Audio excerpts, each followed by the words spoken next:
They called her a slave, a rare prize, something to be bought, sold, owned. So they locked her in a cage of gold. A prison so beautiful, she almost forgot it was meant to hold her forever. But they were wrong, because the cage was never meant for her.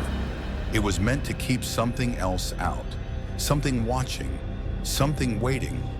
And when a stranger came, when he unlocked her chains, the world itself began to crumble, because she wasn't just trapped, she was a warning. And now, the door's open, and there's no closing it. She didn't remember when she was put in the cage, only that she had been here long enough for time to lose meaning, long enough for the cold metal bars to become her reality, long enough to stop fighting. The market was alive with voices, haggling, whispering, shouting. Traders peddled exotic spices, alien meats, shimmering fabrics that flowed like liquid silver. And at the very center of it all, her, a display, a spectacle, a caged thing in the middle of this filth, surrounded by gold and luxury that wasn't meant for her. She sat with her hands resting lightly on the bars, fingers brushing over the intricate symbols engraved into the metal. A cage so beautiful, it almost made her forget. It was still a prison. She was not human. That was clear from the moment someone laid eyes on her. Her skin, dark as midnight, carried an unnatural shimmer, catching the flickering light of the hanging lanterns. Her eyes, burning red like embers that never cooled, glowed even in the dimmest corners of this wretched place. She didn't blink, didn't flinch when people stared at her, whispered about her, because she had heard it all before. "What is she?" someone murmured, standing just outside her cage. "A rare breed," the merchant behind the bars responded, voice laced with pride. "She's the last of her kind." A chuckle. "Aren't they always?" Laughter rippled through the small crowd. She didn't react. She had learned not to, because it didn't matter what they said. She would never leave this place, not alive. The merchant circled around the cage, his robe flowing behind him like the tattered wings of a carrion bird. "She is intelligent, docile, and untouched. A treasure for the highest bidder." She could feel his gaze on her, waiting for her to resist, to lash out, to prove her spirit was still alive. But she wouldn't, because she had nothing left to fight for. The bid started, a sea of voices throwing out numbers like they were placing wagers on a game, not buying a living being. 5,000 credits, 10,000, 25,000, 50. Silence. The crowd turned. The merchant hesitated. The new bidder wasn't like the others. A man stood in the shadows, wrapped in a dark coat, his face hidden beneath the hood. His voice was calm, unhurried. "I'll take her." The merchant frowned. "You can't afford her." "I can, and I will." For the first time in years, she felt something stir inside her, something dangerous. Hope. But then, the merchant laughed. "You think I'd sell her to just anyone? This one is special." The man took a step closer. "She's a slave." "No," the merchant said, and this time, his voice held something else, something colder. "She's a secret." A ripple went through the crowd. Some of them stepped back, whispers turning nervous, uneasy. The man in the hood didn't move. "What kind of secret?" The merchant smirked. "The kind that can't leave this place." His fingers trailed over the bars of her cage, tapping once, twice against the golden engravings. "These markings don't keep her in. They keep something else out." The man's head tilted slightly. "And what would that be?" The merchant smiled. "Ask her yourself." The man turned his gaze to her. For the first time, their eyes met, and something happened. A shift in the air, a weight, ancient and suffocating, pressing into the space between them. She saw his eyes widen slightly, just a fraction, like he could feel it too, like he could feel the thing inside her, the thing no one wanted to name. A voice echoed through her skull. Not his, not hers. Something else, something that had been waiting. "He does not belong here." her fingers curled around the bars. The metal hummed under her touch. The merchant noticed, and for the first time that night, he looked afraid. The air shifted, not in a way the others could see, but she felt it in her bones, felt it in the ancient weight pressing against her skull, like a whisper on the edge of thought. And the man in the hood? He felt it too. The merchant cleared his throat, masking the brief flicker of unease that had crossed his face. Enough games. She is not for sale. Murmurs rippled through the gathered bidders. Confusion, frustration. She heard one of them scoff, turning away in irritation. Then why put her in a cage at all? She had wondered the same thing once, a long time ago. The hooded man didn't move, didn't blink, didn't accept the merchant's answer. Everything has a price, Summer, he said smoothly. Even a secret. The merchant's fingers tightened around the golden bars, his jaw clenching. She is not a secret. She is a curse. That word hung in the air, settling over the crowd like a slow-moving poison. Curse. The bidders hesitated now, some stepping back, some glancing at her differently. Not as a prize, not as a luxury, but as something wrong. Something that shouldn't exist. The hooded man finally took a step forward, slow, calculated, closer to the cage, closer to her. His voice dropped lower, barely more than a whisper. Then why keep her? The merchant flinched, and for the first time, he had no answer. A sharp clang.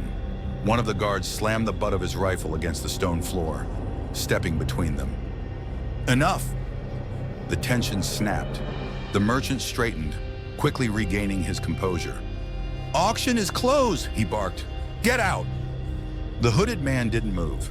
His eyes flicked back to her, holding, searching, like he was waiting for her to say something, to do something.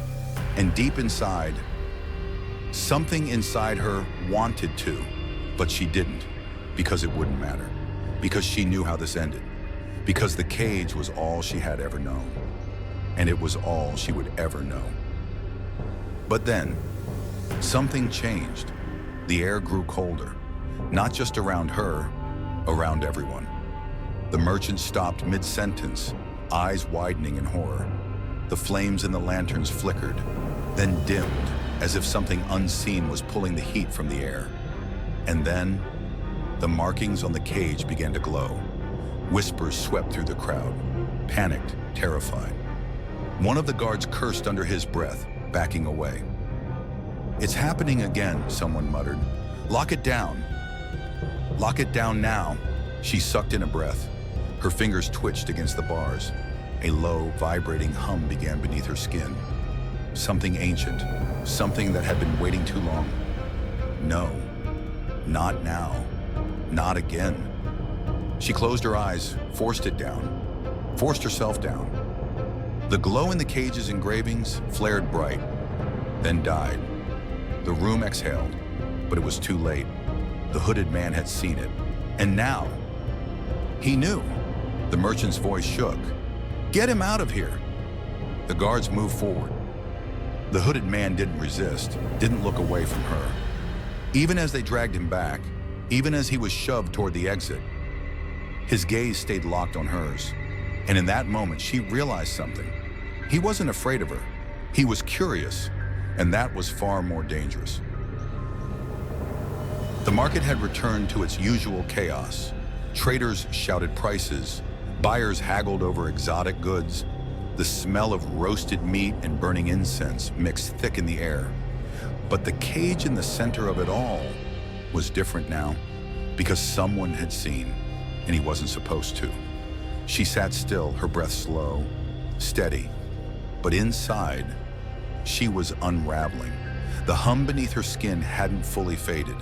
The ancient, gnawing presence inside her still lingered, pacing at the edges of her mind like a caged beast. And worst of all, she knew it would happen again.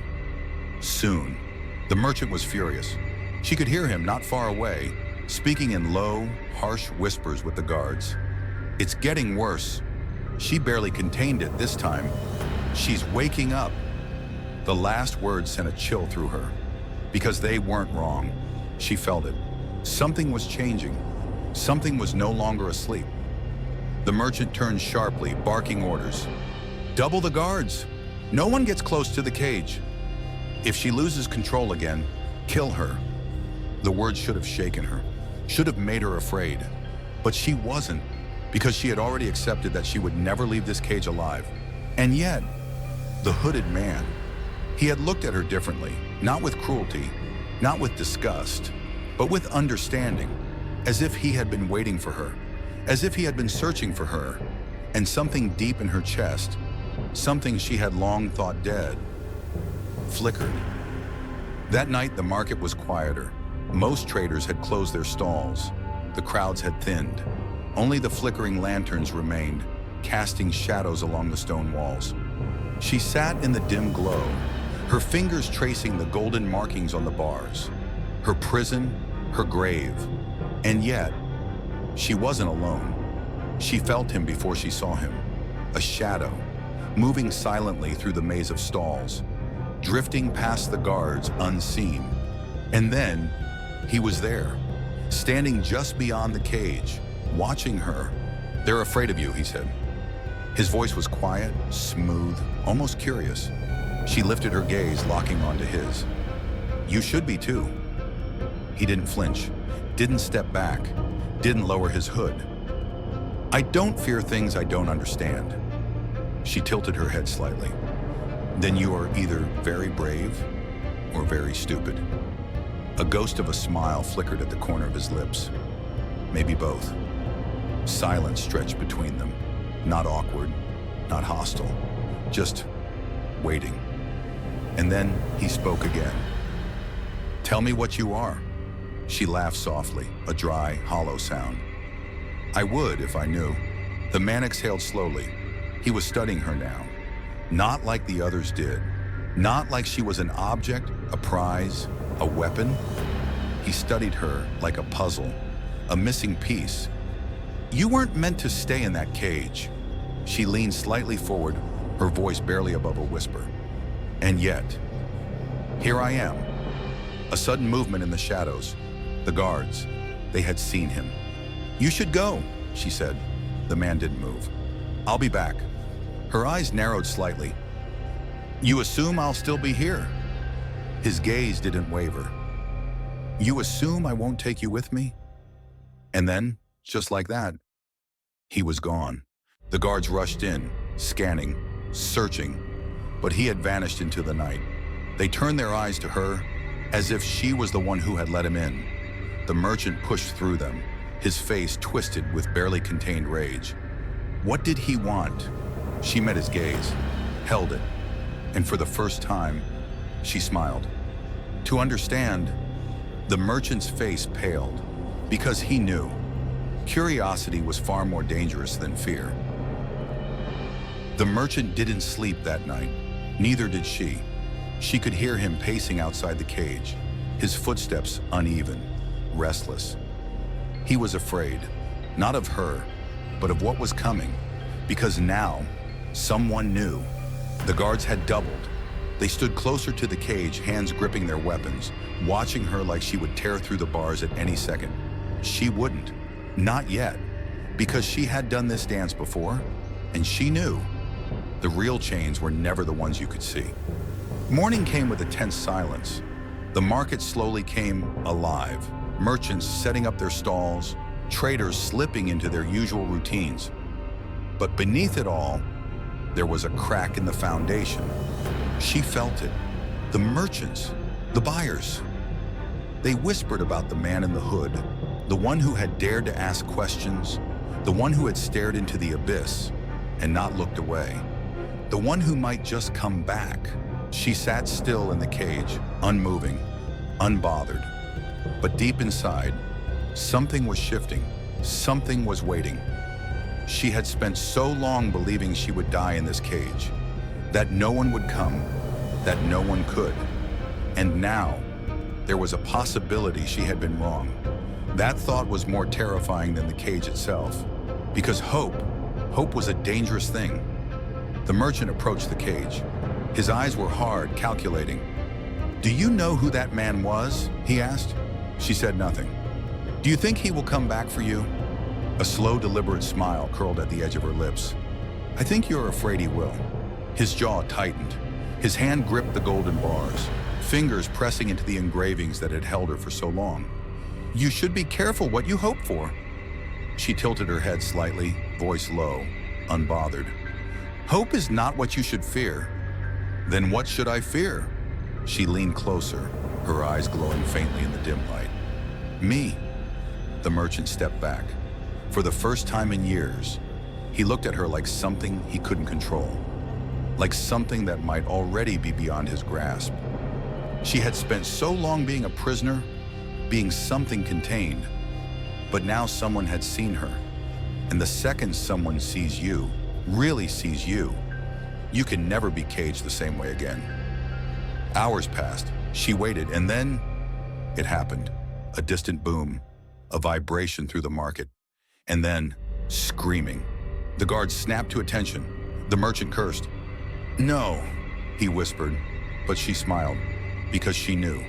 He had come back, and this time, he wasn't asking.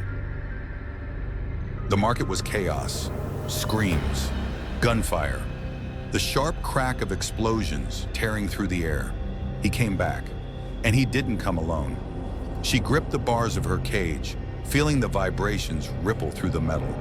The engravings pulsed beneath her fingertips, reacting to something older, deeper than she could understand. But she felt it, like a long-forgotten instinct, like something waiting to be set free. The guards were already dead, some shot down before they could even reach their weapons. Others cut apart in flashes of energy that left nothing but charred flesh and broken armor. And the merchant, he was running. Of course he was, because this was the moment he had always feared. The moment when the cage would no longer be enough. The moment when someone would come for her. Footsteps, heavy, determined. And then, he was there. The hooded man stood at the edge of the wreckage, a rifle still smoking in his grip. The fabric of his cloak was torn, stained with blood, but not his own. His gaze locked onto her. "Are you ready to leave this place?" She should have said yes, should have lunged for freedom like any prisoner would, but she didn't, because she knew the cage had never been the problem. "You don't understand," she murmured. His expression didn't change. "Then tell me." A sudden movement behind him. A guard, one of the few left alive, rising from the rubble, weapon drawn. He turned fast, too fast, but not fast enough. A shot rang out. The bullet never hit him. It froze in midair, spinning, vibrating, and then it dropped. The man's eyes snapped to her, realization settling in. She hadn't moved, hadn't raised a hand, but the bullet hadn't touched him. "What are you?" he asked, his voice lower now. Not fearful, curious. She stared back at him, her fingers still wrapped around the cage bars. "Something that should not be set free." He took a step closer. "And yet here I am." The engravings on the cage flared bright, sensing his presence, sensing the change. He reached for the bars. "I'm taking you out of here." She didn't stop him, didn't tell him what would happen, didn't warn him that the moment this cage opened, it would not be her that needed saving, it would be everyone else. The lock snapped open, the cage door swung wide. She stepped forward, and something in the universe shifted. The moment her foot touched the ground outside the cage, the air shifted. Not just in the market, not just in the city, everywhere. The engravings on the golden bars flickered, their glow dimming, weakening.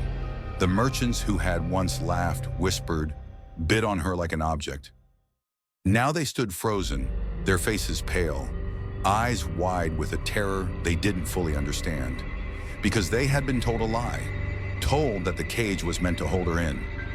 But the moment she stepped out, they all felt it. The truth. The hooded man gripped his rifle tighter, watching her carefully. He wasn't stupid.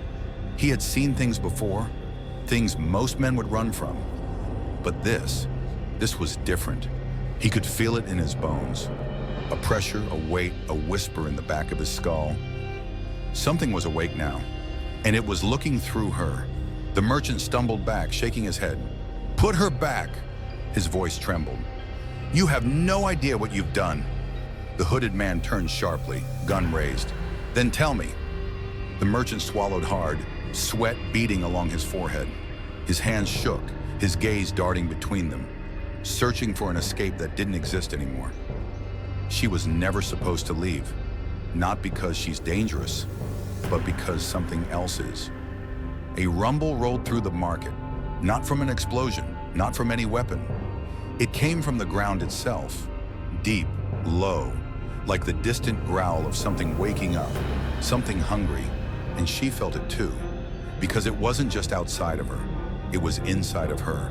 The hooded man turned to her now, his expression unreadable. "What's happening?" She blinked, staring down at her hands, at the way her veins pulsed with a soft, unnatural light. "I don't know." Her voice was barely a whisper, because she wasn't lying, because something had changed, because she wasn't in control anymore. The ground cracked. A sudden gust of wind tore through the market, snuffing out the lanterns, sending crates tumbling, fruit rolling across the stones. And then, the first scream. A guard. He had been standing too close to the cage, and now he was gone. No explosion, no attack, just gone. As if the very air had swallowed him whole, as if something had taken him. And the others? They ran. The merchant's face twisted in horror. "You don't understand.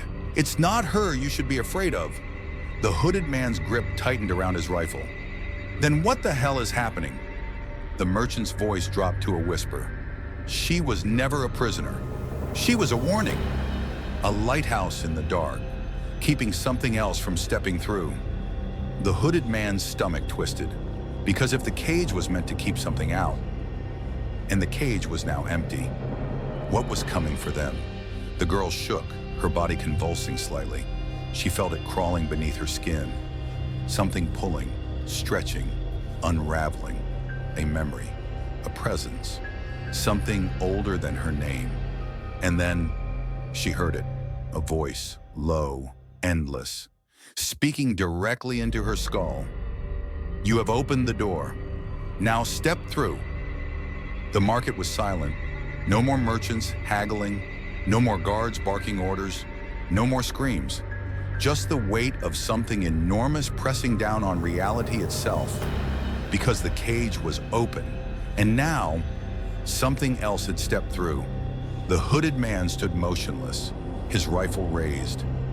But for the first time, he knew. It wouldn't matter, because this wasn't a fight. This was a reckoning.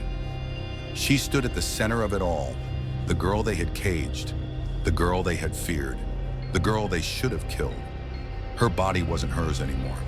Her skin shimmered with an eerie glow, pulsing like a second heartbeat, like she was a vessel, like she was a door, and something was coming through. The merchant was sobbing, muttering prayers, pleading to gods who had long since stopped listening. "It's not her," he whispered. "She was never the danger. She was the lock. And you just broke it." The hooded man's breath was shallow, his pulse hammering. "Then what's on the other side?" The merchant's eyes filled with terror. "The end of everything." The air cracked, like glass under too much pressure.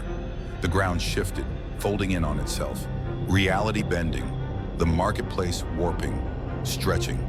And then, the first shadow stepped through. Not a person, not a creature. Something without form, without shape, without a name. It flickered in and out of existence, pulling light, pulling sound, pulling life, and it wanted more. The hooded man didn't think, didn't hesitate. He grabbed her wrist, pulling her away from the pulsing mass of darkness. "Close it," he demanded. She turned to him, eyes glowing brighter than ever, flickering with something almost not human. "I can't." "Then we run." The market collapsed behind them, not in fire, not in ruin, in nothingness, as if it had never existed, as if something had reached into reality itself and started erasing, and it wasn't stopping. They ran, through the burning alleys, through the dying city. But she knew it was too late. The door was open, and there would be no closing it. They stopped at the edge of the ruined city, staring at the sky above. It was wrong now. The stars were going out, one by one, like something was devouring the universe itself, and she whispered the truth she had always known. It was never meant to be stopped. The hooded man turned to her, face pale, breath shaking. Then why did they keep you locked away? She smiled, not in amusement, not in victory, but in something far worse. Because I was the last one left. And now I'm free. The ground split open, the sky collapsed, and the last city in the universe was swallowed whole. The stars are going out. One by one, they flicker and vanish. The universe is unraveling because the cage was never meant to hold her. It was meant to hold back the dark. And now nothing can stop what's coming. Not her, not him, not anyone. Because this isn't just the end of a city, it's the end of everything.